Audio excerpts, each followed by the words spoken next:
There's a growing storm gathering around the foods that dominate our grocery aisles and dining tables. A new, large-scale study has laid bare a truth that's been whispered for years and is now being shouted from the pages of medical journals. Ultra-processed foods are doing more than just filling us up. They're actively shortening our lives. The research, published in the American Journal of Preventive Medicine, draws a straight, chilling line between the consumption of ultra-processed foods and a significantly higher risk of dying before the age of 70. That's not just a nudge to eat more vegetables. That's a red alert. In this study of over 240,000 people across 8 countries, including the US, UK, and Australia, researchers found that every 10% increase in calories from ultra-processed foods raised the risk of premature death by nearly 3%. These aren't rare items tucked away in the snack aisle. Ultra-processed foods now make up nearly 70% of the modern food supply. If that doesn't sound like a public health crisis, it's only because we've normalized it. These are the foods that are marketed most aggressively, stocked most abundantly, and eaten most casually. Yet their slick packaging and long shelf life mask a grim reality.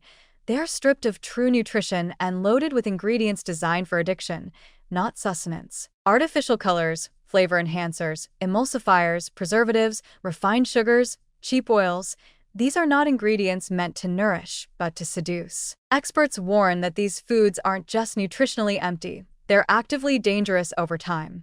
They're linked to obesity, insulin resistance, type 2 diabetes, heart disease, cancer, and now, most alarmingly, early death. They're associated with visceral fat accumulation, the most dangerous kind of body fat, which wraps around organs and drives chronic inflammation, silently damaging cells and increasing the likelihood of catastrophic health events. The inflammatory response alone is enough to raise the risk of DNA damage, the early groundwork for many forms of cancer. And here's the brutal truth. These dangers accumulate slowly, often invisibly. Unlike a cigarette or a bottle of alcohol, a frozen dinner or a sugary breakfast cereal doesn't feel harmful in the moment. That's part of what makes ultra-processed foods so insidious. They're marketed as normal, even convenient, but each bite chips away at metabolic health. Each day of high consumption increases the odds of a diagnosis, a shortened life, or worse, leaves people suffering with chronic diseases for decades before the end. The problem is systemic, but also deeply personal. These foods are engineered for hyperpalatability. They hijack the brain's reward systems, disrupt satiety signals, and encourage overconsumption. Their addictive nature makes them difficult to moderate, especially for those already struggling with health issues or time poverty. What's even more disturbing is how frequently these products are targeted at children, embedding destructive dietary habits at the earliest stages of life. And while some nutritionists still speak of moderation and flexibility, those recommendations are starting to sound tone-deaf in the face of mounting scientific evidence.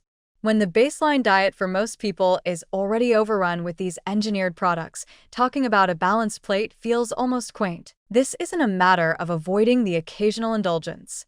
It's about confronting a food environment that's actively making people sick. Dietitians and public health experts are sounding the alarm. We are not just eating poorly. We are being systematically nudged into early graves by an industry that values profit over human health. The shift toward ultra-processed food consumption is no longer simply a lifestyle choice. It's a structural problem that demands a structural solution, better regulations, clearer labeling, public education, and a radical overhaul of food marketing practices. Yes, some argue that avoiding these foods entirely is unrealistic. That's a painful admission, and a revealing one. The fact that it's hard to avoid eating food that might shorten your life is not a reflection of individual failure. It's a reflection of a broken system that has normalized toxicity at scale. So, what can be done on an individual level? First, know the enemy. Start reading labels, not just for calories or protein grams, but for the source of ingredients. Learn to recognize the markers of ultra-processing, synthetic additives, unfamiliar emulsifiers, refined sugars listed under dozens of deceptive names. Shop the perimeter of the grocery store, where the unprocessed foods tend to live. Cook more, even if it's just a few nights a week. Replace snacks with real food, fruit, nuts, whole grains, simple dairy, legumes. But the most important change may be cultural. We have to stop normalizing ultra-processed food. We must reframe it, not as a treat or a convenience, but as a risk factor, something to be consumed only sparingly, with full knowledge of the trade-offs. The current 85-15 advice sounds comfortable, but it risks downplaying the magnitude of the threat. For some people, especially those with pre-existing metabolic issues, genetic predispositions, or autoimmune conditions, 15% ultra-processed may still be too much. This study doesn't just add to the growing pile of concerns, it sharpens them into a point.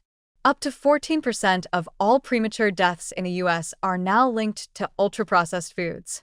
That number should be on billboards, school menus, and food labels. It should be part of the national conversation because it represents millions of people dying too soon, not from unknown diseases, but from daily dietary habits that were shaped by an industrial food system with little regard for human longevity. Until sweeping changes are made, we remain locked in a tragic paradox, surrounded by food, yet starved of health. In the long run, every trip down the snack aisle is more than just a choice of convenience. It's a wager against time.